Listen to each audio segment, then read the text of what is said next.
네, 구주화 변호사 연결해서 자세히 알아봅니다. 안녕하세요, 구변. 예, 안녕하십니까, 박사님. 네, 예, 그 자유통일당에서 헌법소원을 냈다고요?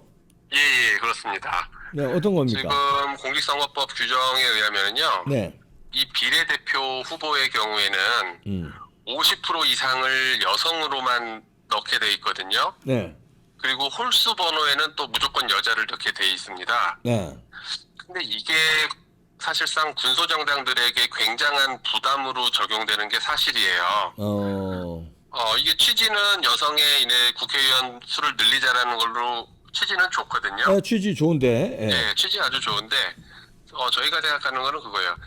여성을 늘리려면 지역구하고 비례대표하고 같이 이렇게 규정을 해줬어야 되는데, 예를 아, 들어 20%나 30% 이렇게.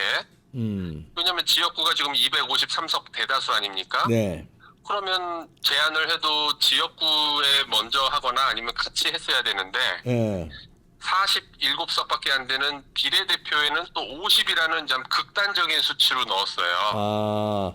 그리고 그러니까 지금 이제 이렇게 생각이 되네요. 그러니까 군소정당의 피해가 간다. 왜냐하면 거대 양당은 비례대표를 안 넣잖아요. 맞아요. 비례대표 없고 지역구에는 그런 뭐 퍼센테이지 조항이 없는데 비례대표 자기네들은 안 나가면서 그렇죠. 군소정당한테 피해를 준다. 이렇게 차별이다. 그렇습니다. 이렇게 그렇습니다. 판단하는군요. 이게 예. 만들어진 게 2005년인데요. 네. 20년 됐는데 결국 만든 거는 두 거대 정당인데 예. 자기들은 비례대표를 아예 출마를 안 하잖아요. 지금 이 그러네. 저기 뭐야 그 위성 정당 때문에. 예. 그러니까 자기들은 적용을 하나도 안 받고 음. 나머지 그 두 정당을 뺀 나머지 정당은 사실 지역구에서는 당선이 거의 힘들고 예. 거의 이제 비례로 당선이 돼야 되는데 음. 그럼 나머지 모든 정당은 결국 후보의 절반을 여성으로 채워야 된다는 얘기예요. 이거는 사실 현재의 우리나라 그 정치 여건에서는 굉장한 부담입니다. 예.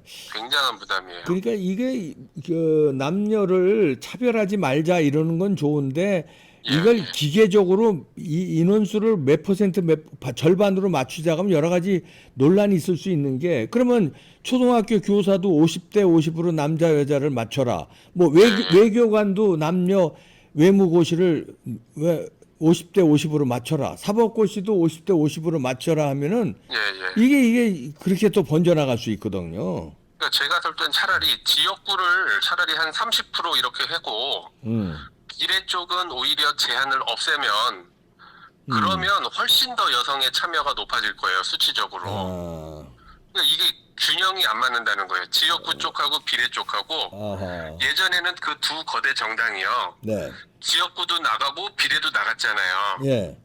그러니까는 뭐 자기들 상관이 없는 거예요. 어차피 둘 다 나가니까. 그리고 이제 지역구에는 대부분 남자로 배치하고 비례해서 예, 그나마 남녀 50% 50% 해도 전체 의석수로 보면 여성이 뭐 적은데, 한 15% 정도 이상 나오거든요, 그럼 예. 여성이. 근데 지금은 웃긴 게 두 거대 정당은 지역구만 출마하고 나머지 정당들은 사실상 비례대표로만 표를 얻는 게 가능하고 예. 이렇게 극단적으로 가버리니까 두 정당은 그 50%의 적용을 완전히 벗어나 버리게 되고요. 나머지 정당은 온전하게 그 50%의 제한을 받게 되는 거라서 이게 균형이 안 맞는다는 거예요. 그러네요. 헌법 예. 소원 할 만하네. 그래서 아니, 그 두 정당에 대해서 이제 평등권을 침해했다. 차별적인 조치에 해당한다고 해서 오늘 이제 헌법소원 넣고 효력정지 가처분까지 헌법재판소에다가 제기를 할 겁니다. 여성분들 오해 없길 바랍니다. 그러면 이제 뭐 여성 오히려 저 밖으로 뺏으려고 그렇게 그러는 거 아니냐 이렇게 오해하시는 분들 계신데 이게 그런 취지가 그런 취지가 아니에요. 아니니까 예, 이게 형평성의 차별적인 존재. 원칙이 어긋난다는 거죠. 그렇습니다. 저는 차라리 지역구 비례 똑같이 30%로 이렇게 하면은 차라리 그렇게 하면 좋을 것 같아요. 아예 똑같이 50%를 하든 30%를 하든. 네, 50%는 너무 극단적인 부분이고 하여튼, 네. 그렇게 하면은 좋을 거고 실제로 국가인권위원회도요. 네. 2년 전에 지금 이 조항에 대해서 위헌성이 있다라는 결정을 내린 적이 있어요. 여기 균형이 안 맞는다고 해서. 그러면은 헌법 소원을 할 만하네. 그런 판단한 게 있다면. 그렇습니다.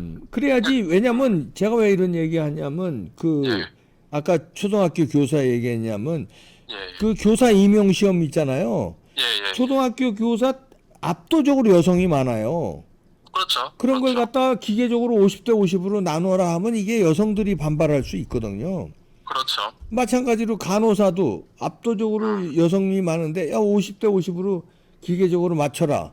그 나아가서는요. 군대는 뭐 거의 100% 남성인데 이것도 기계적으로 50대 50으로 맞춰라. 이러면은 여성이 오히려 나중에 차별을 받을 수 있다. 그럼요. 그러니까 형평성에. 그리고 수치적으로 봐도 지금 비례 47명 중에 50% 채우라고 하면은 강제로 여성으로 채우는 게 24명인 거거든요. 예. 근데 지역구랑 이거 비례 합쳐서 제가 아까 말씀드린 20%만 이렇게만 해도요. 예. 전체 300 중에 20%면은 60명이 채워지는 거예요. 그러네. 예. 그게 훨씬 더 여성 참여도가 높은 겁니다. 그렇죠. 양쪽 다 해서 20%로만 그 규정을 해도. 그러네요. 예. 그래서 제가 이 문제를 제기하는 거예요. 군소정당에 불리하게 매우 불리하고 두 정당에는 극단적으로 유리해져요. 유리하다. 자유롭게 자기들은 구성을 할 수가 있는 거예요. 그리고 그러네요. 예. 자, 그 자유통일당 입장에서는 이제 군소정당이니까 분리해서 헌법소원을 내는데 이게 그러면은 이게 지금 내면은 선거 끝난 다음에 결과 나오면 이번 선거하고 상관없는 게 되는데. 그래서 저희가 이제 오늘 그 가처분을 같이 내거든요. 아하. 새롭경제 가처분 같이 내기 때문에 이것이 뭐 3월 초에만 결정이 나도요. 아, 그렇구나. 이번 선거에도 적용될 가능성이 있습니다. 그렇군요. 그리고 법적 혼란이 발생할 가능성은 없어요. 왜냐면은 뭐 어떻게 하라는 게 아니라 그냥 자유롭게 하라는 거기 때문에 혼란이 그렇죠. 생길 일은 없죠. 50% 할 정당은 50% 하는 거고, 그죠? 그렇죠. 여성은 오히려 70% 이상 할 수도 있는 거고, 자율에 그렇죠. 맡겨야 형평성이 맞다 이런 얘기죠. 그렇습니다. 예. 그리고 두 정당이 책임을 지고 자기들이 지역구에다가 그럼 50%를 여성 넣으면 되는 거예요. 그렇죠. 그러든지. 자기들은 그렇게 하지도 못하면서 왜 다른 정당한테 그 의무를 강요하는 꼴이 되는 거거든요. 그러네요. 막상 법을 만든 자기들은 지키지도 않고. 그러네요. 자, 자유통일당 얘기 나왔으니까 예. 그 유동규 씨가 자유통일당에 입당했다면서요? 그렇습니다. 내일 입당식이 예정돼 있어요. 그러면은 그 인천 계양을 나간다는 소리가 있던데 계양을 나가는 거 맞아요? 그렇죠. 현재 그렇게 발표했기 때문에 뭐 당연히 이제 이재명 대표와의 그런 구도를 형성하기 위해서 거기에 이제 출마를 계획하고 있죠. 근데 이제 우리 보수 우파에서는 약간 우려하는 게 거기 원희룡이 잘 싸우고 있는데 유동규까지 나가면 결국 이재명 대 원희룡 유동규가 되면 유동규가 원희룡 표를 갉아먹지 이재명 표를 갉아먹지 않을 거 아니냐. 이래서 표가 나눠져서 이재명한테 오히려 도움을 주는 거 아니냐 이런 걱정도 있습니다. 글쎄요, 그거는 이제 그 후보 간에 적절히 또 뭐 그런 뭐 어떤 얘기가 있을 것 같고요. 그거 제가 알아봤더니 우리 또 자유통일당 대변인도 아직 그거 모르시구나. 알아봤더니 뭐 선거 전에 그러니까 말하자면 투표 전에 그 단일화해서 그러니까 싸울 때까지 싸우고 단일화해서 서로 피해는 안 주기로 양쪽 후보가 합의를 했다는 말이 나오고 있더라고요. 글쎄요, 뭐 거기까지는 저도 모르겠는데. 글쎄 일단 지역구 후보는 원칙적으로 끝까지 가는 게 원칙이고요. 그렇군요. 그럼요. 끝까지 가는 게 일단 원칙인데. 하여튼 뭐 두 후보가 저기 이재명을 당선시키게 하지는 않을 거라고 저는 믿어요. 어떠한 경우에도 그렇죠. 어떤 경우에도 이재명이 되도록 하는 일은 없으라고 저는 원희룡 후보든 뭐 우리 자유통일당 후보든 믿기 때문에 그런 걱정을 하실 필요는 없을 것 같고요. 어떤 경우든 단일화를 하든 뭘 하든 하여튼 그럼요. 이재명 당선시키는 일은 없다. 그럼요. 이재명 좋은 일 시키려고 설마 나왔겠습니까? 그렇겠죠. 그럼요. 그거는 바보도 아니고 그건 그죠? 아니 이제 근데 이제 그 지난번에 그 저 서울시 교육감 선거에서 보수 우판 3명 나가고 조희연이 혼자 나가서 결국은 조희연한테 네. 진예가 있어서 아주 좀 걱정이 돼서 하는 말이에요. 잘 네, 조정이 뭐, 되겠죠? 그런 일도 있지만 네. 저희 자유통일당을 그 수준이 우리는 또 보통 수준은 아니잖아요. 그래, 아하. 우리 국민들을 실망시키는 일을 하진 않기 때문에 예. 그런 일이 생길 거라고 저는 생각하진 않아요. 제가 후보들하고 얘기를 해본 적은 없지만 그런 일이 생기게 방치하리라 생각하진 않습니다. 원희룡 후보든 우리 유동규 후보든 현명하고 지혜로울 거라고 저는 믿고 있습니다. 아, 그 말은 나중에 단일화로 이렇게 또 잘 정리할 거다. 이렇게 하여튼 글쎄요. 뭐 그렇게 해야 되는 일이 있으면은 뭐 그러지 않을까 생각도 되고요. 네. 하여튼 뭐 이재명 그럴 일이 없게끔 아예 묵사발을 시켜놔야죠.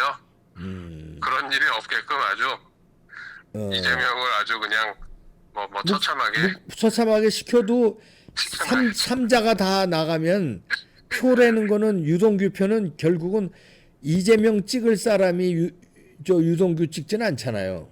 이재명을 심판할 사람들이 유동규를 찍을 거니까.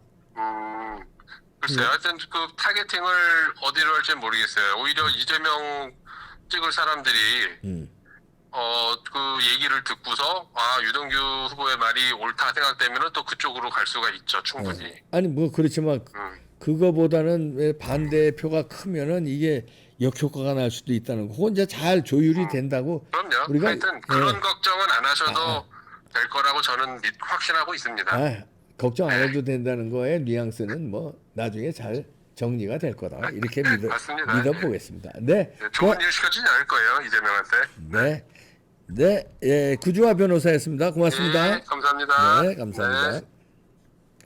네. 그 비례대표 여성 50% 헌법소원은 이게 일리가 있는데요. 여성들 차별이라고 생각하지 않았으면 좋겠습니다. 형평성에. 왜냐하면 거대 양당 둘은 자기네들은 비례 안 내고 지역구는 여성 50% 이런 거 그런 조항이 없는데 비례만 그렇게 한다는 거는 형평성이. 왜냐하면 비례만 나가는 군소정당 입장에서는 형평성이 좀 맞지 않는다는 거거든요. 그래 납득이 가는 거네요. 어떻게 결과가 나오는지 지켜보겠습니다. 유동규 자유통일당으로 갔군요. 그러나 이재명 당선시키는 없도록 싸우겠다는 거니까 그 싸움도 한번 지켜봐야 되겠습니다. 마치겠습니다.